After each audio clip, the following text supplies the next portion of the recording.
Welcome back to the JOBCAST, the employment support team podcast for all things careers and employment in Southampton.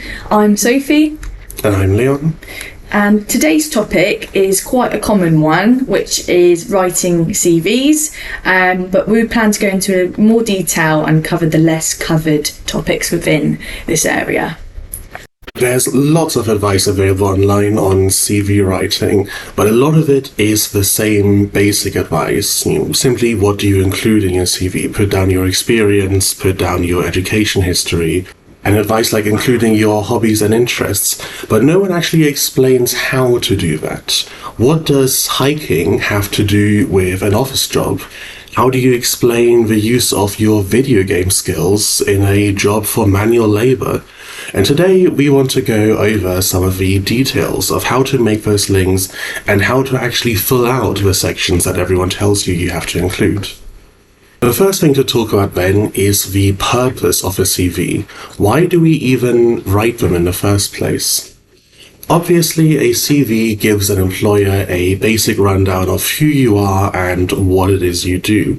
But it's more than just a surface level telling the employer what experience you have. If that was all we needed, you could fill in a form with just the experience and forget about the rest of the CV. But they're a little more flexible and a little bit more important than that. It's a simple task to show some basic competency and, most importantly, to prove that you've read the job description by picking out keywords, and to prove you know your strengths by highlighting them, especially in regards to the job description. The way you choose to structure your CV and what you choose to include, what you choose to exclude, what you choose to focus on, shows your priorities and your approach. In the same way that, say, your appearance, the way you dress, makes a first impression, your CV also gives the employer their first idea of who you are. You need something that's going to appeal to your potential employer the same way that their job advert managed to appeal to you. That's completely correct, because with a CV, for example, if you had all the correct information there but it was poorly formatted, that snap insight may be one of the things that gets you sorted through, because as you can probably imagine, most job vacancies have over 100 applicants, and you need to make sure you're taking those steps to stand out. So one of the first things that people will tell you is that you need to format your CV well. It needs to look nice. But why does that actually matter? Because the overall formatting lets you control what you show off first and what you highlight. Depending on the role, you might decide that you want a strong personal statement to introduce yourself with and talk a little bit about some of the less common things that get included on a CV. You might, on the other hand, decide to go straight into the experience if it's really relevant to the job you're applying to. You might highlight your education or your transferable out-of-work skills if, for example, you lack work experience. You can use the layout to draw attention and to prioritize whatever it is that you're strongest in. Your employment and education history has an obvious use in showing what you've done and should be capable of. If you don't have much experience or qualifications, focus on activities you've been a part of. This part of the CV highlights what you do with your time and that you're motivated. It also shows the skills that you've taken away from that and how they could also be applicable to the role that you're applying for. The introduction especially, or the professional or personal statement, can be quite a difficult one for a lot of people. Lots of people struggle to advertise their skills in that way and to really come up with strong areas of focus. Recruiters only have so much time, so it is important to make use of that initial summary to get them hooked so that they'll decide to read the rest of the document. So to avoid overthinking it, I would recommend that you use the introduction as essentially a summary of the rest of the document. It only needs to be a couple of sentences to highlight the really important parts, and you don't have to expand on them. That's what the CV is for. You just need a strong opening to get someone interested and get them to read the rest of it. But of course, to have anything to summarize, you need a few more ideas of what to actually put into the body of a CV. And again, people are often unsure on what to include. Besides experience, obviously, when that isn't enough, some jobs require specific abilities and will have appropriate qualifications listed. A lot don't, and in that case, you need to demonstrate basic competency and common sense, essentially. And many hobbies can be surprisingly relevant to that. Anything collaborative shows teamwork and communication. Time-intensive skills like learning a language or learning how to draw require dedication and work ethic. Really, whatever it is you do, whether it's skateboarding or some other sport, if you have some hobby, if you play video games that require a team or that require coordination, anything you put time and effort into is a transferable skill. Similar skills are shown in other activities such as school clubs, sports, use the same transferable skills as work. A lot of transferable skills are just basic ability to show that you can work with others, that you have common sense. I also find sometimes that it's quite hard to highlight my strengths and thinking about it in that way, especially if you're thinking that you're coming across as bragging. So one word of advice could be to think about what others may say about you, so your family, friends, and what skills that you show in those interactions as well. A lot of your activities in just day-to-day life can even be brought into a CV. If you're the person at home who keeps a schedule, who keeps things organized, who cooks, who does anything that requires discipline or time management or planning, all of these things are things that you can draw attention to, that you can use as examples of your skills. Even small things that might not occur to you. If you're an older sibling and you've been asked to look after your younger sibling, or if you've taken on a role as a babysitter at some point when you were young, these are all things that you can refer to. One thing that employers look for in nearly all aspects of work is interpersonal skills. So even though you may be working in an office, maybe not directly communicating with customers, interpersonal skills will work in relation to that with your personal relationships between the people that you work with. And it's often quite hard to have a qualification in interpersonal skills. So the examples that you can use is any collaborative work that you've done possibly in school or in college or at university, or any time where you've handled a situation with empathy and understanding. These soft skills are often quite hard to teach, but it's something that you can demonstrate quite easily. Exactly. Speaking of showing empathy or anything like that, think back to times in your life where you've maybe helped out a friend or something, if you've been there to support someone through difficult times, or even through good times. If you often find yourself as the center in life of a party, if you're the one who organizes your friends into going on a day out and having a good time, those are skills. Those are things that you can include in your CV. It's just a question of framing them and communicating them in the right way. And there are tools to help you with that. So, as we know, AI can be used for a range of different tasks. So, you could use, for example, AI to pick out the keywords in the job description and what key skills that they're looking for. But one of the most important things with AI is the use of good prompts.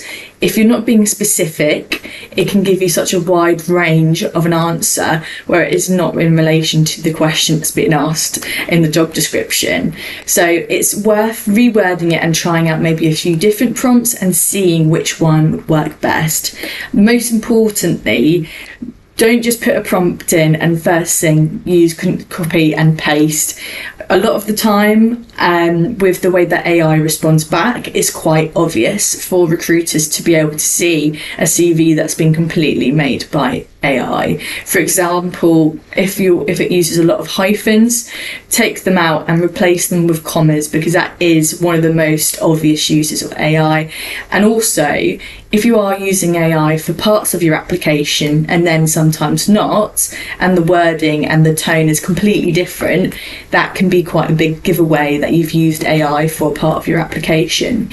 In a lot of cases, recruiters will be using AI to actually write their job descriptions, and a lot of times the people that you'll be going up against will be using AI in their CV or their answers for the job application as well.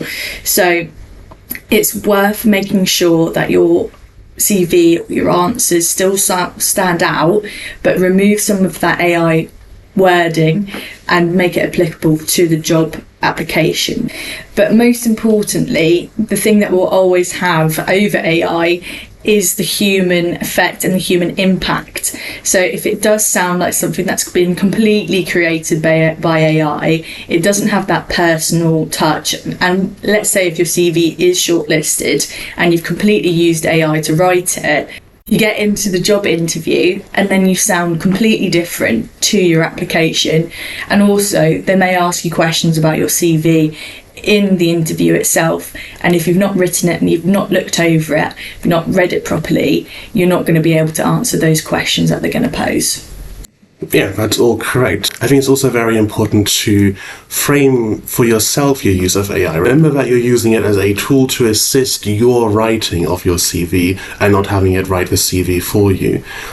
If you start abusing AI to go for quantity instead of quality, you won't succeed, because employers are using their own tools and adapting to that to weed out the chaff and only get the good, worthwhile CVs.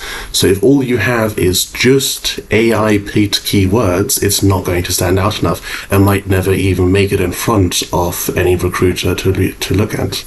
There are also some very obvious issues that people can run into. We mentioned earlier that a lot of what you want to highlight in a CV are common sense skills, and this is an important example of one, because we have seen CVs where people have left in the AI prompts, their own writing to ChatGPT or whatever tool they're using, and then forgotten to remove that. So you'll read a CV and see exactly what prompt the applicant used to generate the rest of it.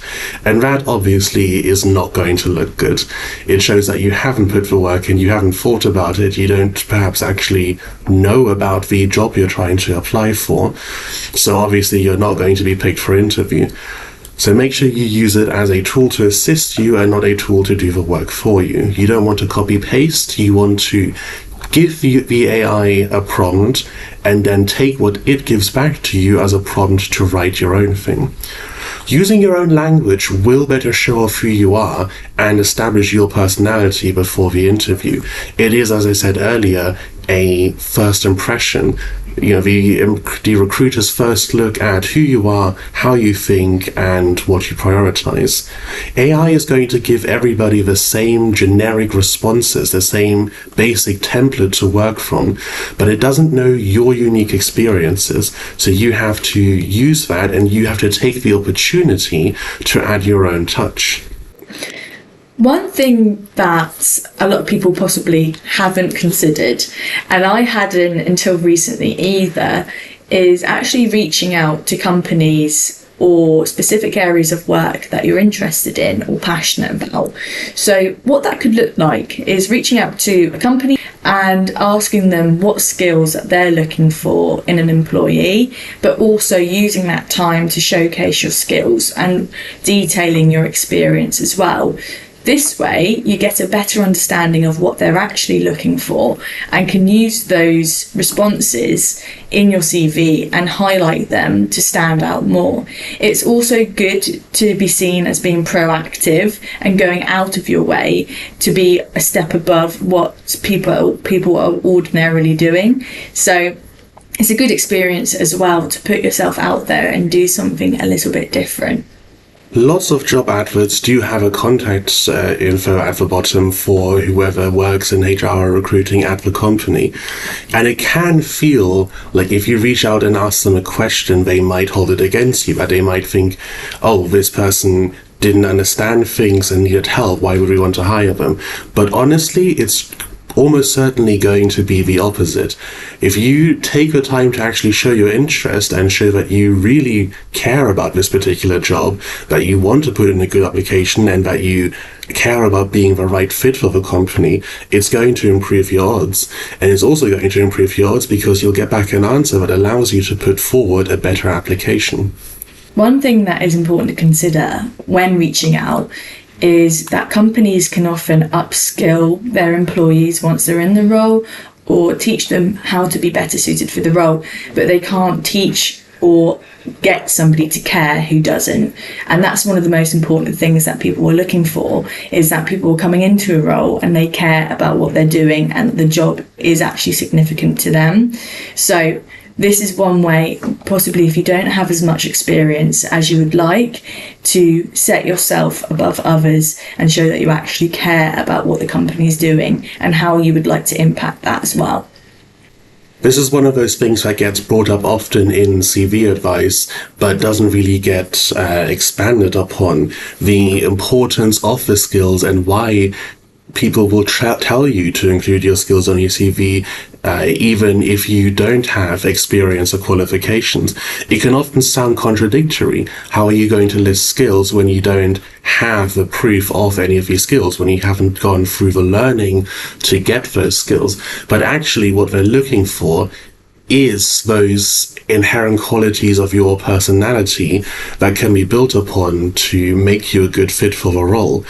Because these things aren't things that an employer is going to be able to train into you, which is why it's worth applying for some things, even if you don't perhaps meet the supposed requirements for experience or for qualifications. If you can show that you've got the core abilities that those qualifications or experience would have gotten you, you have a good shot of getting the job anyway, even if on paper you don't quite match up with what they're looking for. So it's really, really important that you go through what you've done in life and analyze who you are and what you do in your day-to-day, and find the places where you can turn that into transferable skills to put on your CV. One suggestion on how to use AI to pick out your personal skills, or if you're having a hard time of thinking of some skills that you possess at the moment, is take your current CV, if you have one, and put a prompt into AI for it to pick out your core skills and abilities. Then what you could do is put those onto a mind map and then go further and add some more of your own, and then look at which ones are the most relevant, the strongest, and possibly match best to the job that you're applying for, and integrate those into your CV. I do appreciate sometimes it's really hard to talk about yourself, and if you're maybe lacking in confidence to talk about yourself in such a positive way. But with the CV, that's what this is here for, and it's for them to learn more about you and your skills. So it's not boastful. Try and just show what skills you have and why it's applicable to the role. That sort of thing is a good exercise, to take words and look for synonyms, because you might read something and in the sort of corporate language that job adverts like to use and that AI is going to give you, it won't make much sense to you. But just rephrasing it, using a different word, might make it click, and suddenly you realize, oh, actually this is relevant to this and this thing I've done, which you hadn't considered before, simply because the language wasn't making the right connections for you. And in line with that, if there are words in the job description that you're thinking, what does this mean? Because for a lot of people, corporate wording in job descriptions can be quite confusing, myself included. It's good to look into these words and what they mean. Possibly, if you are using AI, you could ask AI what those prompts mean and ask what skills would be relevant on a CV to the words that they're using. It's good to have an understanding of what they actually mean, because in a job interview, more than likely they'll be using that wording in the questions that they pose you as well. So it's good to have a good understanding of what they're trying to say before you even get to that next step. Oh, thanks for listening to us today. And the final thing that I'll say is, during this process, try not to be too hard on yourself if you are struggling to find things to include. Take time on your writing your CV and your application, as that will give you the best chance moving forward. It can feel sometimes that you're on a time constraint to get things completed, but the most important thing to do is to really think about what skills you can bring to the table and how you can include those on your CV. We understand the difficulty and the pressure that there can be when you really want to find a job and are struggling to. But one of the things we do like to highlight at the employment support team is our focus on well-being.